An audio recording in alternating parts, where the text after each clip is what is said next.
कभी सोचा है कि खुददारी क्या होती है, उसूल क्या होते हैं? अगर नहीं तो ये वाकया सुनिए जिसने पूरी दुनिया को हैरान कर दिया। एक दिन बरतानिया के सफीर ने कायदे आजम से राब्ता किया। कहने लगा, बरतानिया के बादशाह का भाई पाकिस्तान आ रहा है, ये बहुत बड़ा मौका है, आप खुद एयरपोर्ट जाकर उसका इस्तकबाल करें। कायदे आजम ने सफीर की बात गौर से सुनी, चंद लम्हे सोचा, फिर निहायत वकार और एतमाद से जवाब दिया, मैं सिर्फ एक शर्त पर एयरपोर्ट जाऊंगा। अगर कल को मेरा भाई लंदन जाए तो बरतानिया का बादशाह उसे लेने खुद एयरपोर्ट आए। बस बात खत्म हो गई।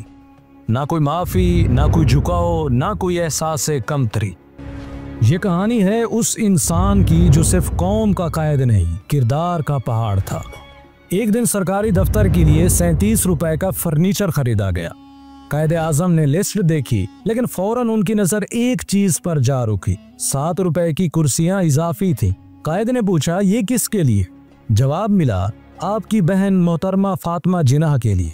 कायदे आजम ने फौरन कलम उठाया, वो कुर्सियां लिस्ट से काट दी और फरमाया, इनका खर्च सरकारी खजाने से नहीं होगा, ये पैसे फातिमा जिन्ना खुद अदा करेंगी। ये थे मोहम्मद अली जिन्ना, जिनके लिए कौम की अमानत एक एक पैसे की दयानत ईमान का हिस्सा थी। कायदे आजम बिस्तर अलालत पर थे, जिस्म कमजोर हो चुका था, मगर उसूल पहले से भी ज्यादा मजबूत थे। एक खातून डॉक्टर हमेशा उनकी खिदमत में मौजूद रहती थी, मोहब्बत से, अखलास से।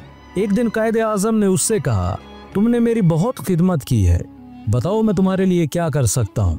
डॉक्टर ने अदब से कहा, सर अगर मुमकिन हो तो मेरा ट्रांसफर मेरे आबाई शहर करवा दें। कायदे आजम ने मुस्कुरा कर जवाब दिया, बेटी ये मेरा काम नहीं, ये वजारत सेहत का इख्तियार है।